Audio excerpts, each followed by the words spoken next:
बुद्ध अपने प्रवचनों में उनके शिष्यों को बहुत सी कथाएं सुनाते थे। यह कथा भी उन्हीं में से एक है। कभी किसी काल में किसी नगर में राम और श्याम नामक दो धनी व्यापारी रहते थे। वे दोनों ही अपने धन और वैभव का बड़ा प्रदर्शन करते थे। एक दिन राम अपने मित्र श्याम के घर उससे भेंट करने के लिए गया।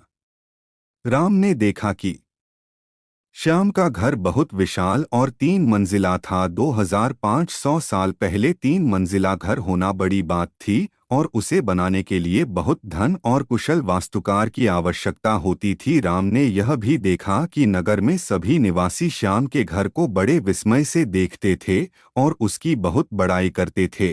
अपने घर वापसी पर राम बहुत उदास था कि श्याम के घर ने सभी का ध्यान खींच लिया था। उसने उसी वास्तुकार को बुलवाया जिसने श्याम का घर बनाया था। उसने वास्तुकार से श्याम के घर जैसा ही 3 मंजिला घर बनाने को कहा। वास्तुकार ने इस काम के लिए हामी भर दी और काम शुरू हो गया। कुछ दिनों बाद राम काम का मुआयना करने के लिए निर्माण स्थल पर गया। जब उसने नींव खोदे जाने के लिए मजदूरों को गहरा गड्ढा खोदते देखा तो वास्तुकार को बुलाया और पूछा कि इतना गहरा गड्ढा क्यों खोदा जा रहा है।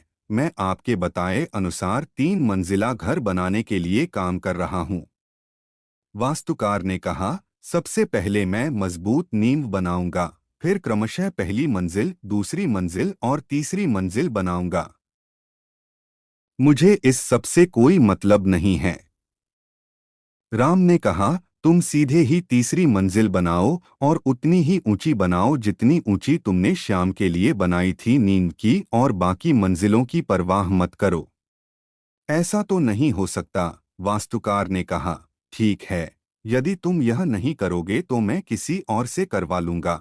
राम ने नाराज होकर कहा, उस नगर में कोई भी वास्तुकार नींव के बिना वह घर नहीं बना सकता था।